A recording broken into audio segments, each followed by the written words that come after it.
Good day and thank you for joining us on Beetv News Update at 3. I am Liberateman Johanna. Now the news in details. The House of Representatives has warned that reduced funding for the agricultural sector could undermine Nigerians' food security ambitions and weaken efforts to drive economic recovery. Lawmakers raised the concern during the budget defense section, stressing that inadequate allocation to agriculture could stall gains made in boosting local food production and stabilizing prices. The issue, alongside concerns about poor investment in medical research, dominated deliberations at the meeting between members of the House and representatives of government-owned hospitals. The report. The Federal Ministry of Agriculture and Food Security has identified budget rollovers as a major constraint affecting its operations and project implementation. Speaking at a budget defense session, the ministry outlined ongoing efforts to strengthen domestic food production and tackle food insecurity across the country. Officials highlighted programs aimed at increasing output and supporting farmers despite funding challenges. The Minister of State for Agriculture and Food Security said government interventions are focused on expanding production, improving sustainability, and stabilizing the nation's food system to ensure long-term food security. This trend continues and funding in this year remains insufficient or is released untimely. It will significantly undermine agricultural performance, deepen Nigerians' food and nutrition insecurity. Lawmakers have reiterated that agriculture remains central to national stability, describing the sector as a key driver of food security and economic growth. They noted that agriculture plays a critical role in employment generation, poverty reduction, and overall sustainable development across the country. Researching. I have gone on oversight with some of my colleagues. There is no hospital today that can tell me that they took me to a place and said, this is where we conduct our research. And Israel have come up with very new technology for identifying cancer. If it happens. The Chief Medical Director of the Jos University Teaching Hospital responded on behalf of the Committee of Chief Medical Directors. He says inadequate funding remains a major constraint. We are able to do much as you desire as a committee of House of Representatives to move the national hospitals in Nigeria, to give Nigerians befitting hospitals where they can go and get their health addressed. Temitope Oluwafemi reporting for Beetv News. The National Assembly has convened an emergency session traditionally aimed at adopting the votes and precedents of the previous sitting. However, there is speculation that lawmakers may also address the recent Senate decision to scrap the mandatory real-time electronic transmission of election results. The decision by the Senate last week sparked protests across the country, with citizens demanding that the amended Electoral Act explicitly required presiding officers to transmit results electronically from polling units. The Senate has stated that it supports public criticism and peaceful demonstrations regarding its handling of the bill. Last week, the Senate rejected provisions in the Electoral Act amendment that would have allowed presiding officers to electronically transmit results in real time.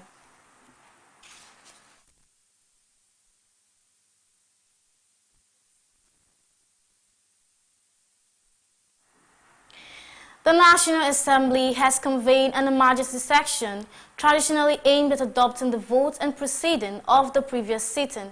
However, there is speculation that lawmakers also addressed the recent Senate decision to scrap the mandatory real-time electronic transmission of election results. The decision by the Senate last week sparked protests across the country, with citizens demanding that the amended Electoral Act explicitly required presiding officers to transmit results electronically from polling units. The Senate has stated that it supports public criticism and peaceful demonstrations regarding its handling of the bill.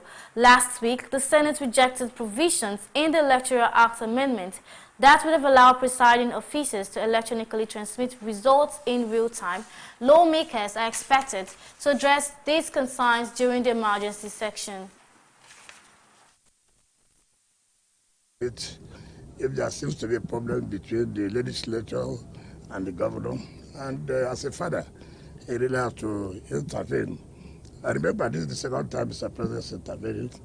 I believe, by the grace of God, this will be the last time. I believe that the Assembly, I've told them to do the needful to obey Mr. President, which I know they will not hesitate.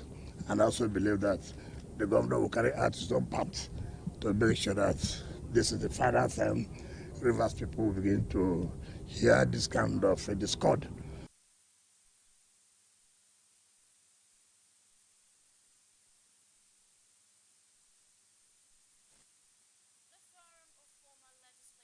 Ocean State has pledged to work with all stakeholders to ensure victory for the All Progressive Congress APC in the August 8th governorship election in the state. Speaking to journalists after the meeting, APC National Secretary Ajibola Basiru said members of the forum have agreed to set aside their differences and work as a united team in the interest of the party. Basiru also appealed to Nigerians to continue supporting President Bola Tinubu in his efforts to turn the country around for the benefits of all citizens. For that body to be able to ensure that we strategize and work for the victory of our party in the August 8, 2026 election for our candidate, Bola Ebabiji, and also to work for the success of our party in the 2027 general election for President Bola Ahmed Tinubu. And this is a gathering of people who have contested election at various constituencies and have won previously. And we believe that they are the people that have the control of the grassroots and will be able to work for the success of our party. On matters pertaining to governance and leadership in Osun, we resolve to be united and speak with one voice so that our opinions, our views can become relevant in the scheme of things.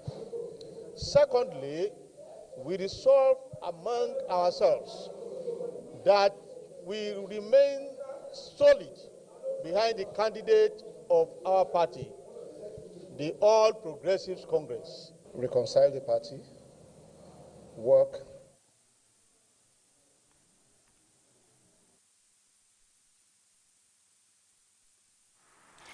Residents of Basha community in Wase local government area of Plateau State have turned out in large numbers to welcome the Chief of Army Staff and the deployment of specialist troops to the area.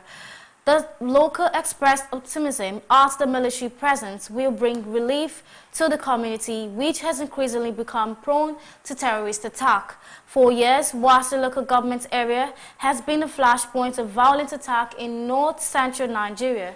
Communities in the area have repeatedly suffered raids by armed groups, resulting in loss of life, destruction of farmland, displacement of residents, and disruption of social and economic activities. In response to rising security concerns, the federal government, in collaboration with the Plateau State government, has intensified efforts to restore peace and stability across troubled communities. The deployment of 300 special forces by the Nigerian Army is part of a broader strategy to dismantle armed groups, protect civilians, and rebuild confidence in the affected areas. The former Deputy Speaker of the House of Representatives, Ahmed Idris Wase, facilitated the deployment, providing a temporary operational camp for the troops along with relief materials, including food items and other logistics to support their mission.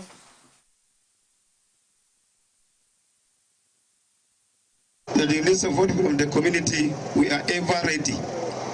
But any criminal, if you fetch him, you deal with him decisively. Because today we have understood clearly that President Bola Ahmed Tinubu is ready to fight banditry and kidnapping in this country. We are also happy to say that the governor of Plateau State, Barrister Caleb Mutfan, is a man of action and a listening person as far as curtailing this issue is concerned. And we are grateful to our son, Right Honorable Ahmed Idris, for seeking this intervention. Recently, he raised a motion of urgent public importance and as regard to banditry and terrorism around our own area.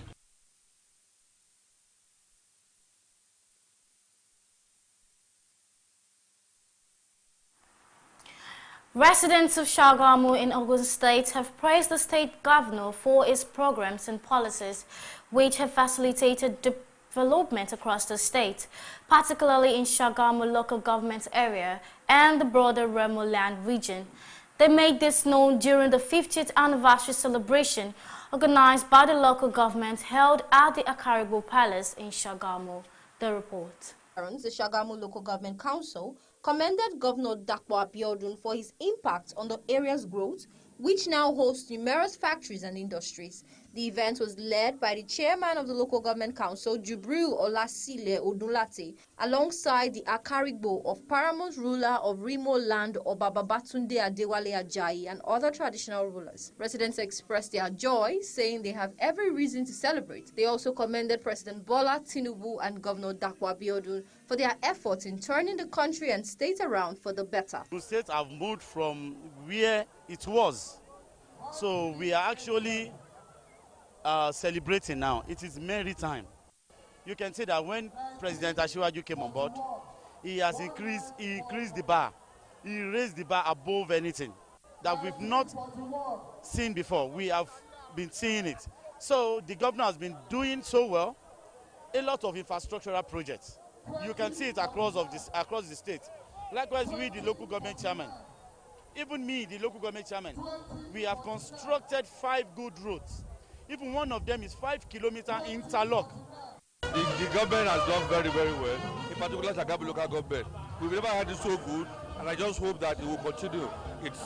The achievement is marvelous, and I'm so grateful to all those concerned. A member of the National Assembly representing Shagamu in Ikene and Rimo North Federal Constituency expressed gratitude to the governor for attracting investors to the area, adding that the constituency has witnessed significant infrastructural development. From Lagos to Ikorodu to Shagamu, but if you stand here now, you can see that we are crisscrossed by a network of roads. There's been infrastructural development in all ramifications. Others appreciated the cooperation and support of the people for the government and promised that the administration would continue to build on its current achievements to make life more abundant for the residents. We want to even appreciate our people for standing by us because, you know, a lot of these projects are built by their taxes. The high point of the event included special prayers and the presentation of gifts to the people in commemoration of the anniversary. Temitope Oluwafemi reporting for BTV News. The Lagos State Police Command has arrested 4 suspects in connection with the alleged drowning of 29-year-old Ihenye Erumasele at a hotel in Ajao Estate. The incident has prompted heightened vigilance from the police, who are working to determine the circumstances surrounding the death. The suspects taken into custody are Olatunji Afiz, Umar Latifat, Falola Adetunji, Mashood Bashiru. According to the police public relations officer, the Commissioner of Police has ordered a full-scale investigation. The case file has been transferred to the State Criminal Investigation Department, which has also sealed off the hotel pending the outcome of the probe. The Lagos State Police Command says CCTV cameras installed in various parts of the hotel are being reviewed and expected to play a critical role in the ongoing investigation into the alleged drowning of 29-year-old Erumasele. Authorities have also confirmed that an autopsy will be conducted to determine the exact cause of death.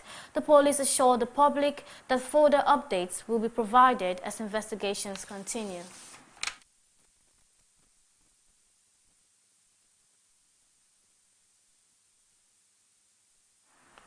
Now on the business news.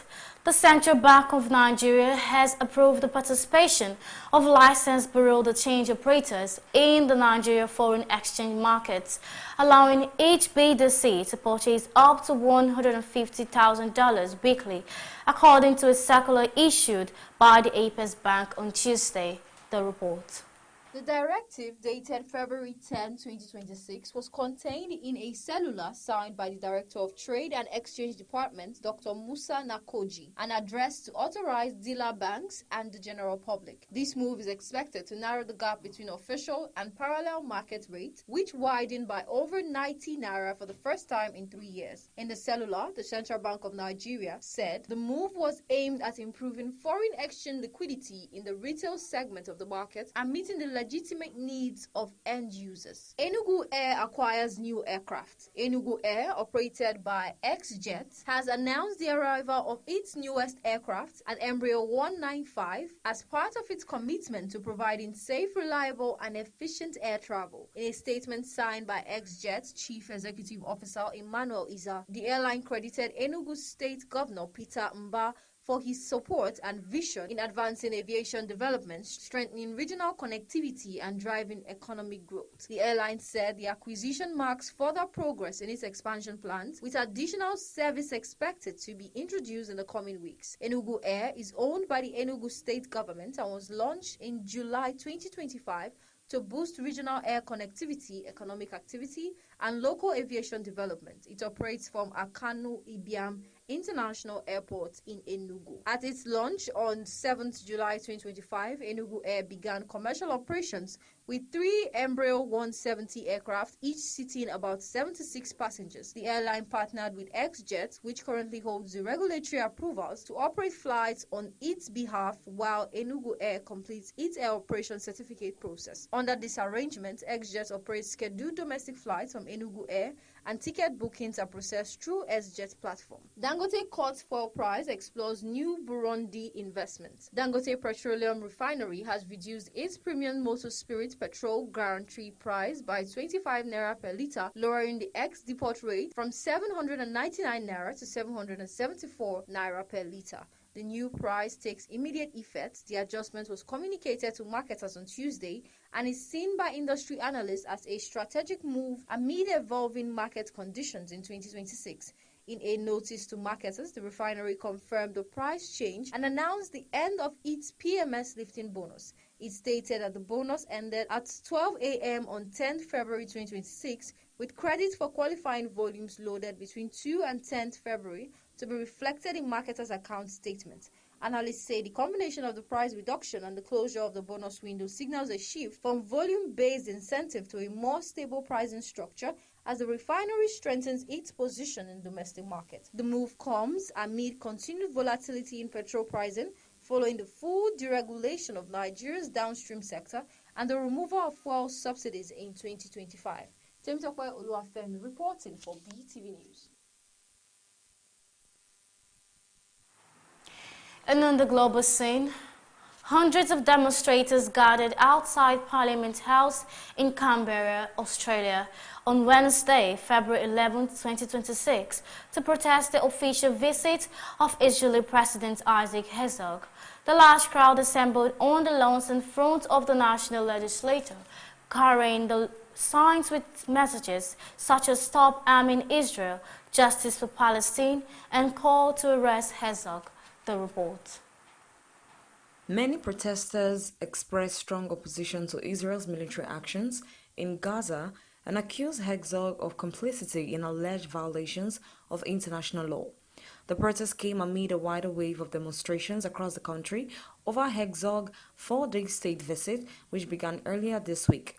In Sydney and Melbourne, thousands also took to the streets in rallies that called on the Australian government to end armed support for Israel and to demand accountability for civilian deaths in Gaza.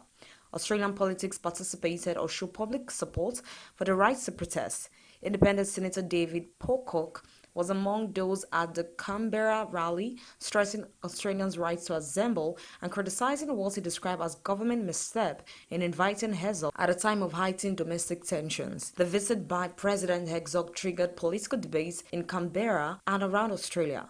Prime Minister Anthony Albanese met Herzog and raised concerns, including the death of Australian aid worker Zomi Francom in the 2024 Israeli airstrike in Gaza, seeking transparency and accountability. Albanese described the discussions as constructive, even as protest actions continued. Security was increased in and around Parliament House and other key locations, but the Canberra protests remained largely peaceful on Wednesday. The demonstrations form part of continuing nationwide dissent that has included heated clashes with police in Sydney, where earlier protests saw multiple arrests and allegations of excessive force. Officials in Australia have defended the visit as a way to strengthen diplomatic ties and support Jewish communities, particularly after a deadly anti-Semitic attack in Sydney in late 2025. Meanwhile, many protesters and some lawmakers argue that hosting Herzog without addressing concerns over civilian harm abroad sends the wrong message on human rights and international justice. Evelyn Isabel reporting for Beetv News. On the entertainment news, Nollywood actress Doris Ogala has taken to social media to share a disturbing account of her life since the death of her brother, alleging that certain pastors abandoned her in time of her need. The report. In a series of posts on her Instagram, the actress revealed that she desperately sought financial help while her brother was critically ill but was ignored. According to her, she had exhausted her resources trying to save him. She further alleged that the same individuals began sending her money only after her brother passed away, a gesture she questioned and found hurtful. In another development, popular TikToker and streamer Pella is reportedly set to receive a Lamborghini Urus from Dubai-based billionaire Sami Dubai. The news surfaced through viral reports circulating across various social media platforms, sparking widespread reactions online. According to the reports, the billionaire made the promise during a chat with Pella, where he expressed his intention to gift him a yellow Lamborghini Urus. The luxury SUV is known for its high performance and exclusivity, making the announcement even more attention-grabbing. Screenshots of the alleged WhatsApp conversation has been circulating online, showing the billionaire sharing a sample photo of the exotic vehicle he planned to ship to Nigeria for the content creator. The development has since generated significant buzz among fans and followers on social media. Pop superstar Britney Spears has sold the rights to her entire music catalog to independent publisher Primary Wave in a deal reportedly worth around $200 million. The catalog includes 9 studio albums and global hits such as Baby One More Time, Oops, I Did It Again, Toxic, and Give Me More. While full details of the agreement have not been publicly disclosed, the deal places Spears among a growing list of major artists who have sold their music rights in recent years. Spears, one of the best-selling female artists of all time, with more than 150 million records sold worldwide, previously stated in January 2024 that she would never return to the music industry. Her most recent release was a 2022 duet with Elton John. Primary Wave, founded by music executive Lawrence Mestel, has also acquired rights associated with prominent artists including Prince, Whitney Houston, and the notorious B.I.G. The sale follows a turbulent period in Spears' life and career. In 2021, she ended a 13-year conservatorship that had given her father control over her personal and financial affairs. She later detailed her experiences in her 2023 memoir, The Woman in Me, which chronicled her struggles during that time and her efforts to regain independence. And that's it on the entertainment news. Evelyn Isabel reporting for Beetv News. Lastly, on sports news, Nigerian Football Federation NFF President Ibrahim Goswal has dismissed reports that Super Eagles head coach Eric Chale could leave his position amid interest from other African nations. Following Nigeria's third place finish at the 2025 African Cup of Nations, reports link Chale with potential move to Tunisia, Guinea, Angola and Mali, which claims that Tunisia was prepared to offer a lucrative salary. Goswal, however, insisted the coach remains under contract and committed to the team. Goswal stated that Chale still has 1 year remaining on his contract and emphasized that any interested parties would have to wait until it expires. He also expressed confidence in the coach's dedication to Nigeria, noting that Chale's belief he can achieve his ambitions with the Super Eagles. Chale has likewise reaffirmed his commitment to the role, describing the job as important to him and indicating his willingness to continue pending discussions with the NFF. Appointed in January 2025 on a 2-year contract, the Franco-Malian coach began work on March 2025. Since then, he has overseen 18 official matches, recording 12 wins and 6 draws. Although 2 of those draws ended in penalty shootout defeats, the Nigeria failed to qualify for the 2026 Cup under its tenure, but secured a third-place finish at the 2025 AFCON, strengthening support for its continued leadership.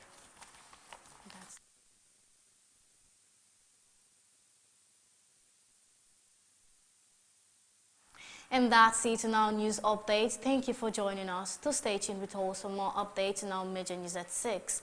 I am Lee Braitsman Johanna. Enjoy the rest of it.